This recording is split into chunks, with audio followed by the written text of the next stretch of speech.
مولانا محمد حسام ثانی عاقل جعفر پاشا امیر امارات ملت اسلامیہ تلنگانہ و آندھرا پردیش و رکن مسلم پرسنل لا بورڈ نے لڑکی کی شادی کے لیے حد عمر 18 برس سے بڑھا کر 21 سال کرنے مرکزی حکومت کے نئے بل کو متنازع قرار دیتے ہوئے اس کی شدید مذمت کی اور اس بل کو واپس لینے کا مطالبہ کیا۔ انہوں نے میڈیا سے بات کرتے ہوئے کہا کہ موجودہ حکومتیں اپنی سہولت کے لحاظ سے بل بناتی آ رہی ہیں جو عوام کے لیے فائدہ مند کم اور نقصان دہ زیادہ ہوتے ہیں۔ یہ حکومتیں عوام کے مقاصد کے لیے نہیں بلکہ اپنے مقاصد کے لیے کام کرتی ہیں، ان کو عوام سے کوئی دلچسپی نہیں ہے۔ انہوں نے کہا کہ نئے بل کے ذریعے نیا تنازع اور مسئلہ کھڑا کرنے کی کوشش کی جا رہی ہے۔ انہوں نے کہا کہ اسلام میں تو دراصل شادی کے لیے عمر کی کوئی قید نہیں ہے، اس کے لیے لڑکی کا بالغ ہونا ضروری ہے، تاہم ملک میں شادی کے لیے لڑکی کی حد عمر 18 سال کے قانون پر عمل کیا جا رہا ہے جو مناسب ہے، لیکن اب حکومت اس حد عمر میں اضافہ کرتے ہوئے شادی کے لیے لڑکی کی حد عمر کو 21 سال کرنے کا ارادہ رکھتی ہے، جس سے کئی مسائل پیدا ہوں گے۔ نحمد و نصلی علی رسول الکریم۔ عزیزان محترم، موجودہ حکومت نے پھر ایک بار اپنا ایک نیا جلوہ لے کر ہمارے سامنے آئی ہے، اور یہ حکومتیں جب سے آئی ہے مجھے حیرت یہ ہوتی ہے کہ قوم کے لیے کم اپنے مقاصد یہ سامنے رکھتے ہیں اور اپنے مقاصد کے لحاظ سے ہی فیصلے کرتے ہیں۔ ان کو عوام سے دلچسپی ہے، نہ ہندوستان کے لوگوں سے دلچسپی ہے، بلکہ یہ جدھر دلچسپی لینا چاہتے ہیں وہی عمل کر لیتے جاتے ہیں۔ اب موجودہ حالات میں انہوں نے ایک نئی بل لا لی اور نئی بل لے کر آ کر پھر ایک نیا پریشانی کا ہمارے سامنے مسئلہ کھڑا کر دیا،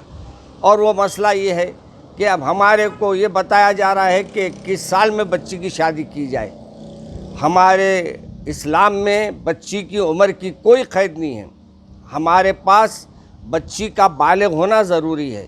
مگر موجودہ حالات میں آپ کا جو پہلے سے قانون تھا، ہم اس قانون کو 18 سال کے پورے طریقے سے قانون کے لحاظ سے چلتے آئے ہیں،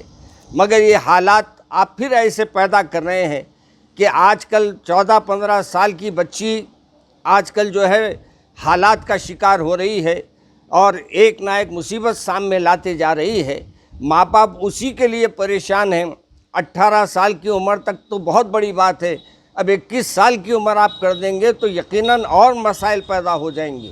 لہٰذا ہماری حکومتوں کو چاہیے کہ جو عوام کے فائدے کے لیے ہے وہ فیصلے کرے، یہ نہیں کہ اپنی مرضی سے جو فیصلہ چاہے کر لے۔ اور اصل کیا ہے، جو بیٹھنے والے کرسیوں پہ ان کو بیوی ہے نہ بچے ہیں، اور ہے تو بھی ان کو معلوم ہی نہیں کہ کیسا کیا کس کا خیال کیسے رکھنا ہے۔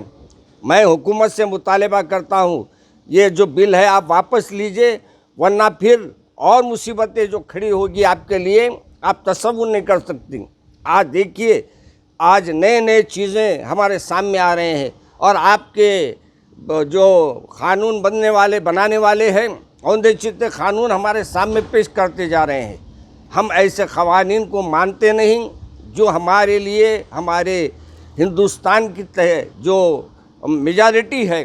اور جو منارٹی ہے دونوں کے لیے بھی قبول نہیں ہے، اور یہ ہم حکومت سے مطالبہ بھی کریں گے کہ ایسے قوانین نہ لائے۔ کبھی شہروں کے نام بدل دیتے ہیں، کبھی کچھ کر دیتے ہیں، اب تو انہوں یہ سمجھ لیے ہیں کہ اب کوئی ہے نہیں ان کا پوچھنے والا۔ مگر یاد رکھو میاں، ہمارے کو بھی بولنا آتا اور ہم بھی انشاءاللہ اس میں بولیں گے اور ایجیٹیشن کریں گے، جو بھی کرنا ہے کریں گے۔ مگر یاد رکھو میاں، ہمارے کو بھی بولنا آتا اور ہم بھی انشاءاللہ اس میں بولیں گے اور ایجیٹیشن کریں گے، جو بھی کرنا ہے کریں گے، مگر حکومت خود یہ عمل نہ کرے جس سے ہم کو تکلیف پہنچے۔ ہم حکومت سے مطالبہ کرتے ہیں کہ اس چیز کو ختم کرے اور اس قانون کو برخاست کرے، اور جو پرانا قانون ہے جس میں اب آپ ہی کے جیسے قانون میں ہے 18 ایئرس کے بچہ ووٹ ڈال سکتا ہے، ایم پی چن سکتا ہے، ایم ایل اے چن سکتا ہے، وزیر اعظم کو چن سکتا ہے، اور دیگر کاموں میں آپ 18 ایئرس کی عمر رکھے تھے، اب ایک آپ نے 18 سے 21 کر دیا، جبکہ 18 کے بچوں کو بھی ووٹ ڈالنے کا حق ہے، تو پھر آپ یہ پابندی لگا کے کیوں مصیبتیں بڑھانا چاہ رہے ہیں مجھے سمجھ میں نہیں آتا۔ میں حکومت سے مطالبہ کرتا ہوں کہ ایسے قوانین کو